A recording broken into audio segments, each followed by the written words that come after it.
Hello, friend. Hi, everybody. How are you? I'm सावधान।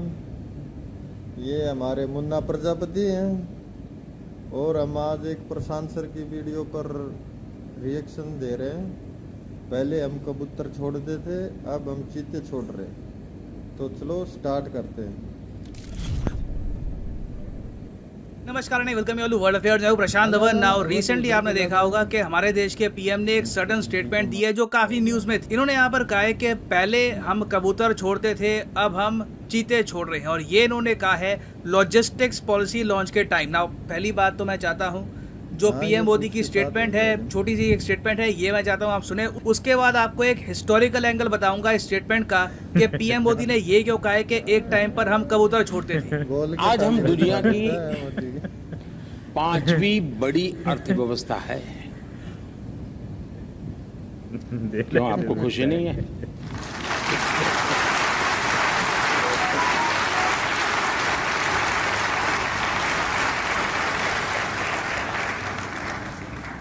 देर आए दुरुस्त आए।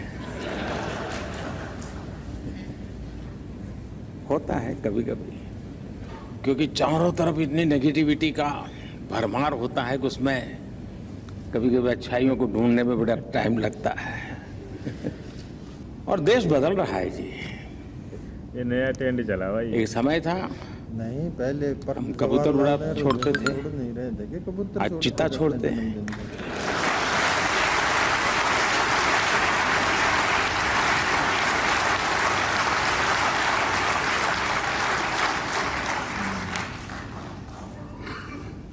ऐसे ही थोड़ा होता है ना। यहाँ पर पीएम मोदी इनडायरेक्टली बात कर रहे हैं देश के पहले प्राइम मिनिस्टर की, जवाहरलाल नेहरू की। आपको पता होगा देश के पहले पीएम थे जवाहरलाल नेहरू, और अभी देश के 14th प्राइम मिनिस्टर हैं नरेंद्र मोदी। और जवाहरलाल नेहरू के बारे में आप अगर पढ़ेंगे तो आपको पता लगेगा कि ये पिजन्स के काफी शौकीन थे। जब भी इनका बर्थडे आता था तो काफी बड़ी एक गैदरिंग होती थी, बच्चे आते थे, कोई स्टेडियम में बहुत से इनके जो सपोर्टर्स हैं ये आते थे, और वहाँ पर ये कबूतर छुड़ा करते थे। यहाँ पर आप देख पाओगे, आप अगर गूगल करेंगे पंडित जवाहरलाल नेहरू पिजन्स, तो आपको बहुत सारी इनकी फोटो मिलेगी इस तरीके से कबूतर छोड़ते हुए। ये इनकी फोटो है इनके 66th बर्थडे की। यहाँ पर ये कबूतर छोड़ रहे हैं, और कबूतर आप सबको पता होगा एक सिंबल होता है पीस का। ये ऐसा नहीं है कि रैंडमली बस इनको शौक था, ये आप कह लीजिए दुनिया को एक संकेत भी भेज रहे थे कि I am a man of peace, मैं शांति चाहता हूँ, इंडिया शांति चाहता है। तो ये पिजन छोड़ने के पीछे बहुत ज्यादा एक डीप मीनिंग था। अब हालांकि जवाहरलाल नेहरू की जो ये इच्छा थी कि ये खुद को इंडिया को प्रेजेंट करे कि we are a very peace loving country, मैं पीस लविंग हूँ, इसकी आलोचना भी हुई है, इन द पास्ट भी हुई थी। अब रिसेंटली भी हमने देखा है कि काफी बार आलोचना हुई है। फॉर एग्जांपल मैं आपको बताऊं तो सरदार पटेल ने बहुत बार जवाहरलाल नेहरू को यह कहा था कि चाइना हमको एज ए फ्रेंड नहीं देखता, तिब्बत को कब्जाने के बाद ये डेफिनेटली इंडिया पे एग्रेशन दिखाएंगे। नेहरू जी ने उस वक्त इस एडवाइस पर उतना काम किया नहीं। इवेंचुअली आपको पता है फिर 1962 वॉर हुई, इंडिया ने अपनी बहुत सारी टेरिटरी गंवा दी। और मोस्ट रिसेंटली आपको याद होगा जो महाराष्ट्र के गवर्नर है, इन्होंने ये कहा कि Nehru wanted to release pigeons made nation weak. इनका ये कहना था कि वैसे ही ये जवाहरलाल नेहरू जी की इज्जत करते हैं। इन्होंने कहा कि I hold Pandit Jawaharlal Nehru in high esteem, मगर उनकी एक बहुत बड़ी कमजोरी भी थी। इनके हिसाब से, महाराष्ट्र के गवर्नर के हिसाब से, उनकी सबसे बड़ी वीकनेस ये थी कि वो खुद को समझते थे कि वो मैसेंजर ऑफ पीस है, और अगर दुनिया को ये कॉन्स्टेंटली मैसेज देंगे कि इंडिया मैसेंजर ऑफ पीस है, इंडिया के पीएम मैसेंजर ऑफ पीस हैं, तो कभी हम पे अग्रेशन होगा नहीं। जबकि इससे इवेंचुअली इंडिया की जो इमेज थी ना, ये एक बहुत ज्यादा कमजोर कंट्री की हो गई दुनिया भर में। और उसके अलावा रिसेंटली आप देखो तो पीएम मोदी ने भी आलोचना करी थी जवाहरलाल नेहरू की, ये कहकर कि नेहरू जी को अपनी जो पीस लविंग ग्लोबल इमेज है इसको प्रोटेक्ट करना था। ये हमारे पीएम ने कहा था कि Nehru did not send armed forces to liberate Goa so to protect his peace loving global image. आपको पता होगा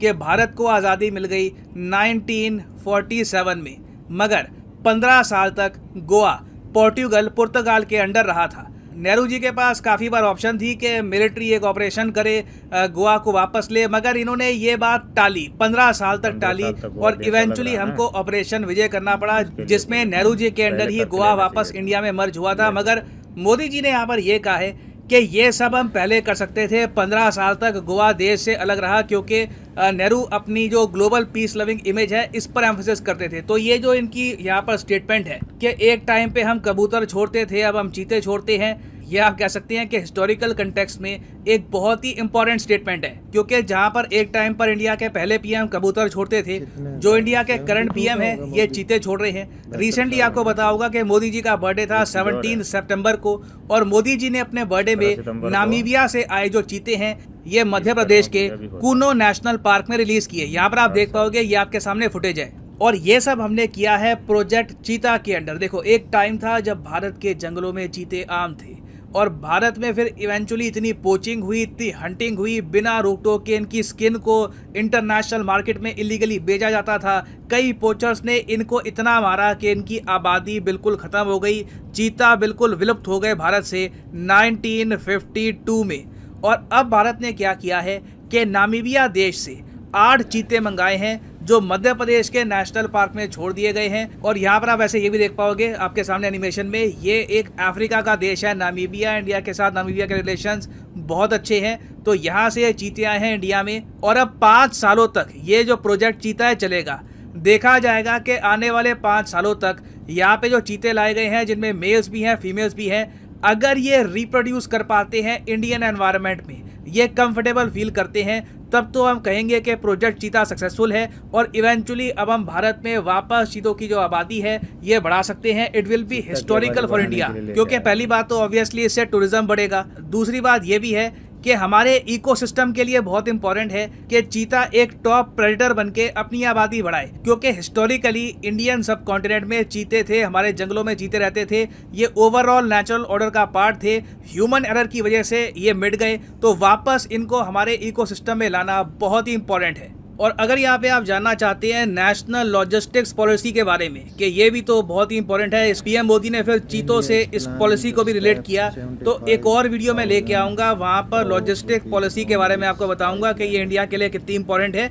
ये वीडियो बहुत ही जल्द आपको चैनल पे मिल जाएगी। मगर फाइनली यहाँ पे मैं आपसे एक क्वेश्चन पूछूंगा इसके बारे में। मैंने एक वीडियो भी बनाई थी इस टॉपिक से रिलेटेड, तो आई थिंक आपको इसका आंसर कर देना चाहिए। क्वेश्चन ये है कि भारत प्लान कर रहा है कि हम लोग 75,000 करोड़ रुपीज स्पेंड करेंगे किस टापू पर। रिसेंटली इस पर बहुत आर्टिकल पब्लिश हुए हैं, मेरी वीडियो भी आई थी। तो ये है यहाँ पे आपकी option, Great Nicobar Island, North Sentinel Island, Viper Island, या फिर doctor Abdul Kalam Island. Comment section में सब लोग करो आंसर। जो लोग सही आंसर करेंगे उनकी कमेंट को मैं हार्ट दे दूंगा, ताकि बाकी लोग समझ पाएं कि सही आंसर क्या है। और अच्छी वो ऐसी क्लिप बनाते हैं, I am big fan Prashant sir.